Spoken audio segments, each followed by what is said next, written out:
even I can look at this photo and I can say, whoa, it put tears in our eyes when we walked in there. I've seen photos and images of children that have been malnourished.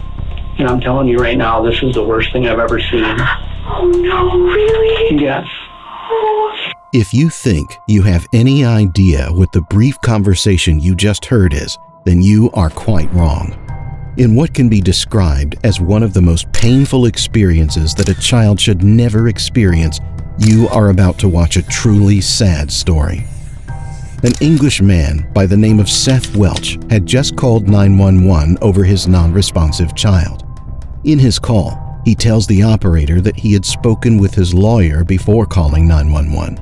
However, since the 911 services were delayed, he had to take some action. My lawyer first thing to ask, what's the next thing I should do? And they said, wait till they're here to call, the police and get that going.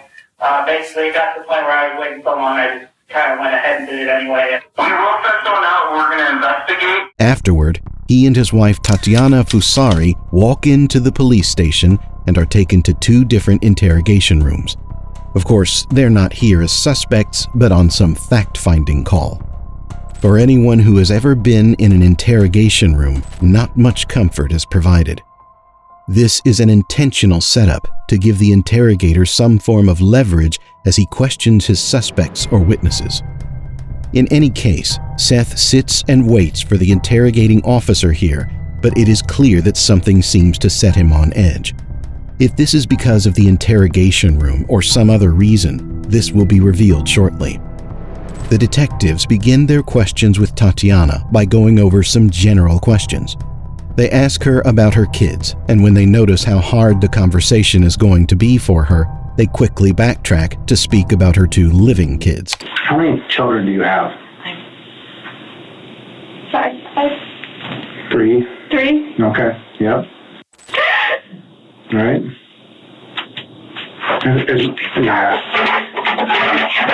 And how old is your oldest? 4. She tells them of her oldest child, who has been advised by the doctors to use a head-shaping helmet. While this is quite common in cases where the skull isn't correctly formed during pregnancy, Tatiana almost comes off as one who believes that the doctors are only interested in extorting them financially. Found out that it's commission-based for these products that they try and push, but we think that they're trying to push the helmet. It was a $3,000 helmet. It looks quite invasive, and I'm heavy, and I just want her to get neck problems or back problems. She didn't need it. Right. She also appears mistrustful of medical services. This is because when they had not gotten the special helmet for the child, the doctors had reported them to Child Protective Services. And called CPS and said that we were being aggressive or something out there. Okay. From her disposition, she seems like a good student of conspiracy theories and has an aversion to social interactions. As a result, their children are homeschooled. It also turns out that their first child, who was advised to wear the medical helmet, eventually ends up being diagnosed as not being able to thrive. The detectives begin their next line of questions by asking how she feeds her little baby, who just passed. While this appears to be a random question, it will prove to be one of the most important questions in the whole investigation. She tells them that she pumps breast milk for Seth to feed her whenever she has to work. She also tells them that Mary, her now deceased baby, was home birthed. And having a home birth right after I gave birth, Seth went out and bought me a pizza, and I ate that whole pizza. Right after I gave birth. Bonus. Right on my couch. So. After about 2 hours of keeping a bored and quite upset Seth waiting in the second room, the detectives come in to begin their questioning. Seth's first response is unexpected, as he doesn't seem to remember how long he has been married to Tatiana, being married for only 3 years. I'm sorry you're going through this. I told you that earlier, but how long have you and is it Tatiana, right? I can keep it. Tatiana. How long have you guys been married? I don't know how long you've been married for, 3 years. March 2015, I think. Later on, when the detectives ask about how Mary is fed, he says his wife never left pumped breast milk at home for the baby's feeding. This is a stark contradiction to what his wife had said. In the course of the questioning, the detectives are able to make Seth relax as they drive home their questions. Seth is upfront about his distrust for the medical field and speaks along the lines of his having their kids born at home. Soon the detective asks about Mary and how she fared. He appears dodgy with some of the questions, but still does his best to still give whatever responses he can give. The detectives turn to questions about Mary's physique. From all indications, she was a really tiny baby. Tatiana, on the other hand, during her interrogation, says she always felt that the baby's size will increase over time, just like it happened with her other children. How did your kids develop? Every child's different, I know that, but... They all were very engaging and active. And yeah, roly-poly is a great way to describe all of them, actually. Okay. The only thing they were late on was walking. Was she always thinner? She was always petite. Always petite. Yeah, she was never... nothing chunky about her. Unfortunately, this never happened. Now, this is a bit concerning because she claims to have some education in early childhood growth and development. And you're educated in this area, so if there's anyone that should know, it would be you. I mean, probably better than us two. I'd like to think so. Paid for all that education, it should help, right? So, because you're educated in early childhood development, is that what you said? Yes. As a result, her apparent lack of knowledge as to what to do about her tiny baby isn't adding up. Seth also said that they were never really bothered about Mary, as they were sure she would turn out just fine. Although the detectives try to probe if the parents never bothered about Mary's small stature, Seth continues to insist they had nothing to fear. This is even after the detectives tell him that his wife had to resort to prayers, asking God for their little girl to gain some weight. The next line of questions centers on the odd behavior of baby Mary in the days that led up to her departure. It turns out that she had been sleeping for extra long hours and barely woke up to eat before returning to her 13 to 15 hours of sleep. Oh yeah, there's been a couple mornings where she had been sleeping for 15, 16 hours straight. This is indicative of the fact that she was easily tired, and it is no small wonder how her parents missed all of these signs. At this point, the detectives ask Seth what happened the day they lost their baby. Seth tells them how his day began. After feeling a bit sickly the previous day, he had spent some extra time in bed. Tell me about today. Yeah, I just kind of like woke up like a regular day. I wasn't feeling very well last night. So I slept in because I didn't sleep very well. I think I rolled out of bed like 8 to 8:30, took care of some chores. And then I lay back down. However, his wife soon called his attention and he rushed to the room to find their little baby gone. He also mentions that with a single look, he knew his girl was no more. So what did you do when she told you that? I split out of bed and raced to the room and, So you're helpless, right? Like, what, you didn't know what to do? What am I going to do? Yeah. I could tell she was dead from looking at it. It is worthy of note that for a grieving father, Seth appears largely in control of his emotions. His voice is strong, and he even ends his story with a slight shrug. This is largely out of place, but Seth says he has had some experiences dealing with deaths on his farm. But Tatiana couldn't. She's a mom. Right. She's good. So, Yep. I'm used to dealing with a lot of dead bodies with this farm. Yeah. So I know what they look like. That was that. The implication of this is that death is not new to him. Unfortunately, this is not some animal, but his daughter. Tatiana, on the other hand, was more forthcoming on some of the sad details of her daughter's demise. She tells the detectives that Mary had probably choked in her sleep. So yesterday morning, when you got her up at 7, she had spit up? No, this morning. Oh, this morning. At 9, when I got her up, when I tried to get her up. Yeah. I thought maybe she choked on her spit, and that's why. What color was her spit up? It was foamy and brown. This is obviously hard for her to tell as she breaks down intermittently in tears. Seth tells his own side of the story, stating that after he noticed the hopeless state of things, he asked his wife to try out CPR on the baby, which she did. He told me to start, so I took her from the bed and I put her on her changing table, and I started CPR, and I just... I know this is tough. So I did a 2-finger touch on her chest and her back, and I wiped her mouth, and I did, when I was pumping her chest, there was like bubbles coming out of her mouth. Mm-hmm. However, this was pointless, as it was already too late. With the sad turn of events, Seth says he called his dad for advice. So what did you do next? Call my dad. So I just called him and, said, hey, should I call the police or what? I don't know how this works. He is unsure whether calling the cops will be a good idea or not, as he is too confused to think straight. He and his wife also did some cleanup, as they were expecting his parents, who said they were coming over. You clean anything up? Yeah, we cleaned up the house a little bit. Doesn't match.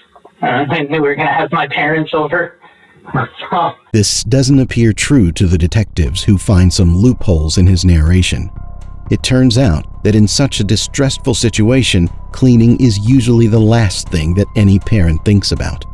So why did they think it was important to clean the house? Were they hoping to hide something?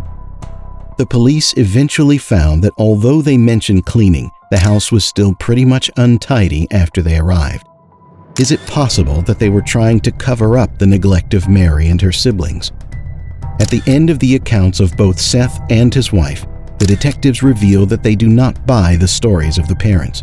They begin to question Tatiana, asking her to disclose the truth and why it took her so long to realize that their baby wasn't growing well. One of them tells her that he only had to take one look at Mary to realize that she was malnourished. At this, Tatiana breaks down in tears. Child death investigator school, and I've seen photos and images of children that have been malnourished. And I'm telling you right now, this is the worst thing I've ever seen. Oh no, really? Yes. Oh. Probably using this as leverage, they press her further to know if they were religious barriers or some financial constraints that forbade them from getting help.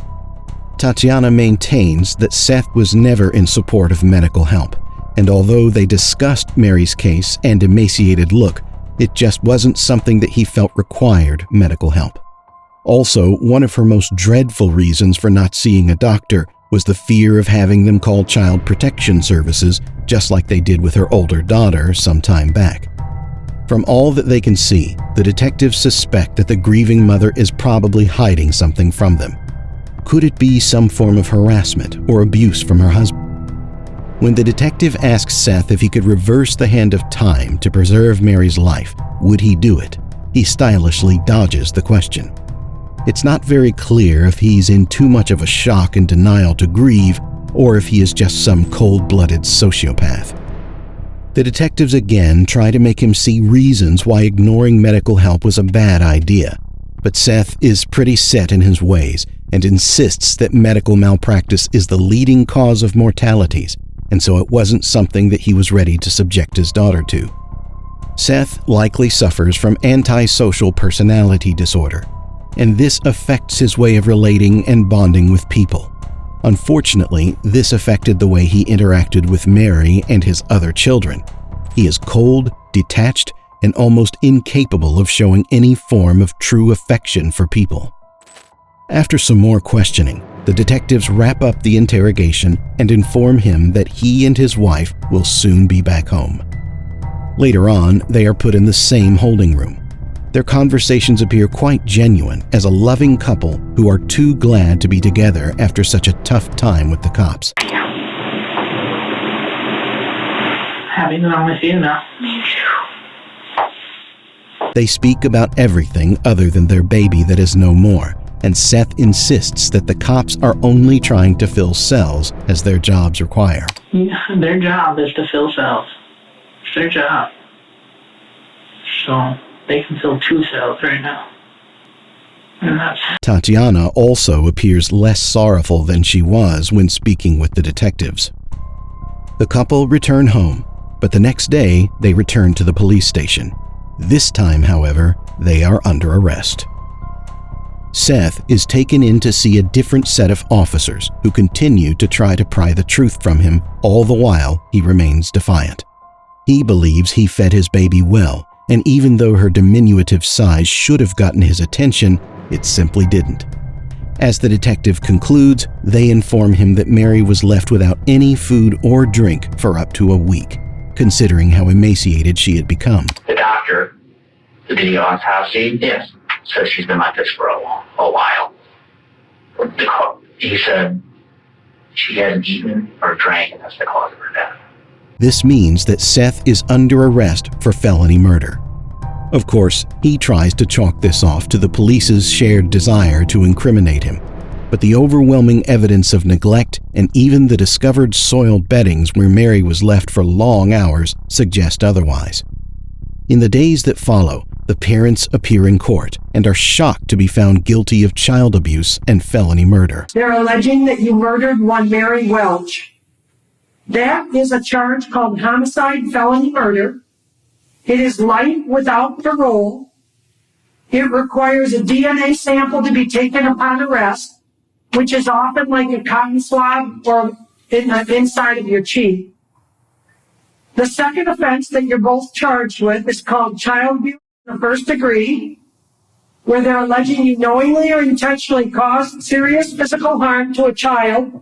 They're talking about this Mary Welch. It is a felony, possible penalty of up to life imprisonment or any term of years less than life. At this point, Tatiana finally opens up during the trial about the abuse and torture that she had constantly suffered at the hands of her husband. She states these as the reasons why she was not able to properly care for her child. Unfortunately, this is not able to save her, as she and Seth bag life imprisonment terms for the roles that they played in the demise of their innocent baby. If you enjoyed this episode and like to see more stories on true crime, then be sure to subscribe to our channel. This way, you'll be notified every single time we upload new videos. Thank you for watching.